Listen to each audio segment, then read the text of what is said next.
নমস্কার, সকলকে স্বাগত। আজ আমরা স্বামী বিবেকানন্দের কর্মযোগ বই থেকে কর্মযোগের আদর্শর কিছু অংশ পাঠ করে বোঝার চেষ্টা করছি। ওম নমো শ্রী জ্যোতিরাজায় বিবেকানন্দ সুরায়ে সচ্চিৎ সুখস্বরূপায় স্বামিনে তাপহারিণে। আমরা এই জগতের সুখ এতটুকু বৃদ্ধি করিতে পারি না। আমরা এই জগতের সুখ এতটুকু বৃদ্ধি করিতে পারি না, তেমনি ইহার দুঃখ বাড়াইতে পারি না।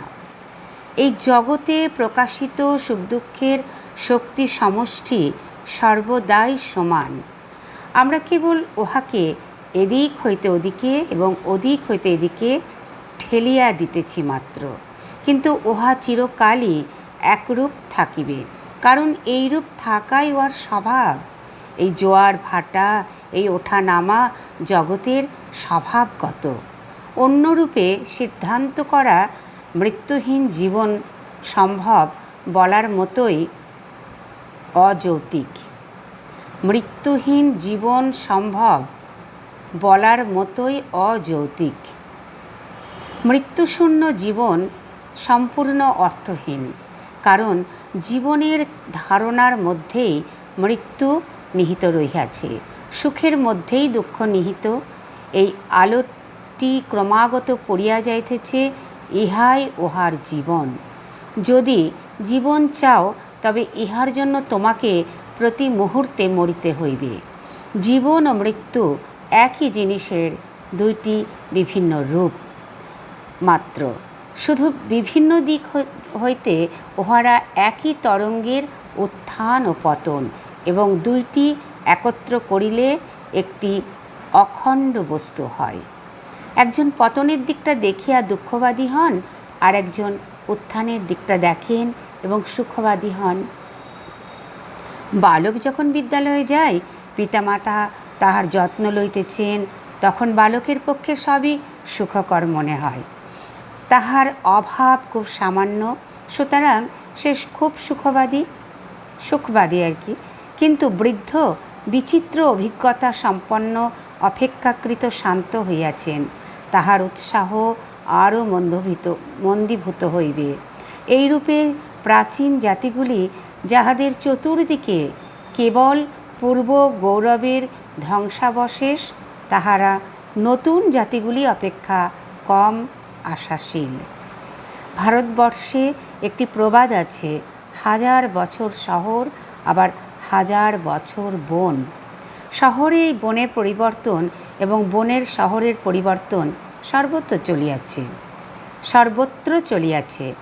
মানুষ এই চিত্রের যখন যে দিকটা দেখে, তখন সে তদনুযায়ী সুখবাদী বা দুঃখবাদী হয়। এখন আমরা সাম্যভাব সম্বন্ধে বিচার করিব। এই স্বর্ণযুগের ধারণা অনেকের পক্ষে কর্ম করিবার শক্তি প্রচণ্ড প্রেরণা শক্তি। অনেক ধর্মেই ধর্মের একটি অঙ্গরূপে প্রচারিত হয়। ঈশ্বর জগৎ শাসন করিতে আসিতেছেন এবং মানুষের ভিতর আর কোনো অবস্থার প্রভেদ থাকিবে না। যাহারা এই মতবাদ প্রচার করে, তাহারা অবশ্য গোঁড়া, এবং গোঁড়ারাই সর্বাপেক্ষা অকপট। তাহলে আমরা এটাই বুঝলাম কর্মযোগের আদর্শ কী।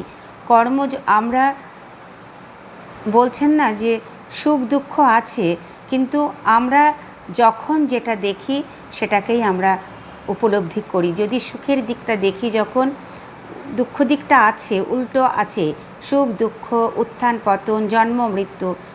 জন্ম ভাবলেই মৃত্যু আছে, সুখ বললেই দুঃখ আছে, উত্থান বললেই পতন আছে।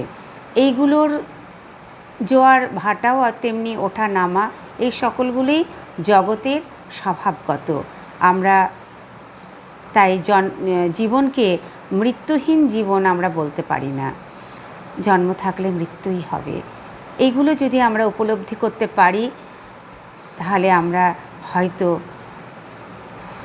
বাস্তবকে মেনে নিতে পারব এবং সমস্ত কাজ করে এগিয়ে যেতে পারবো। ওম নমো শ্রীজ্যোতিরাজায় বিবেকানন্দ সুরয়ে সচ্চিৎ সুখ স্বরূপায় স্বামিনে তাপহারিণে। প্রণাম নিও স্বামীজি।